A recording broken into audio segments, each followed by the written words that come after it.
Hello everyone, কেমন আছেন সবাই? আশা করি সকালেই ভালো আছেন। আমি আলহামদুলিল্লাহ ভালো আছি। বরাবরের মতো অল্প সময় নিয়ে একটু প্ল্যান ছিল ঘুরতে কোথাও যাওয়া। বন্ধুবান্ধব আত্মীয় স্বজন থেকে শুরু করে কারোর সাথে মিলতেছে না কোথায় যাব, কীভাবে যাব। হঠাৎ করেই মতিউর ভাইয়ের একটি গ্রুপ দেখা, সেখানে নেত্রকোনার নতুন একটা ট্রিপ।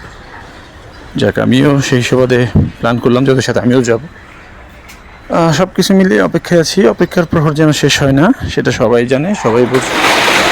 এরপরে অপেক্ষা করতে করতে আমার চেনা জানা একটি সেলফি বাস, সেটা হচ্ছে ওদিকে আরেকটি ট্যুর যাবে মেবি শ্রীমঙ্গলের দিকে, সেটা গেল।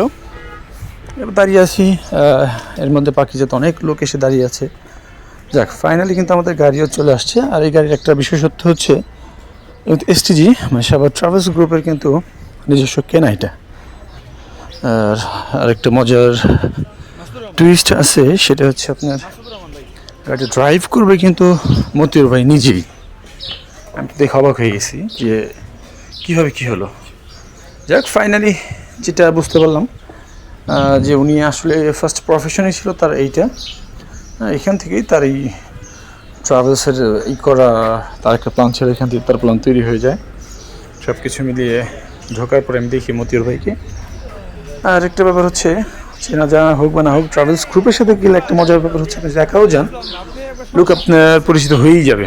দেখ, ফাইনালি আমার সাইটে যে বসা ছিল আমার সিট পার্টনার, সে হচ্ছে বলিয়ারপুরের ভাই, ভালো মানের মানুষ। একসাথে যাই হোক, ছোটাকে অনেক এনজয় করার চিন্তা নিয়েই ঢোকা যাওয়া।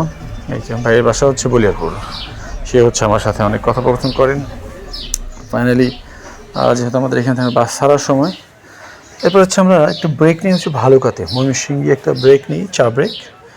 এই চা ব্রেক শেষে আমরা হয়তো ভোর 6টা-7টার দিকে গিয়ে আমরা সকালে নাস্তা করব, সেটারও একটা পার্ট আসবে। আর আপাতত সবাই বিড়ি চা যে যেভাবে যার যা প্রয়োজন তাই খাচ্ছে। সকলেই আগামী যে ভিডিওগুলো দেখার চেষ্টা করবেন। ভালো থাকবেন। আসসালামু আলাইকুম।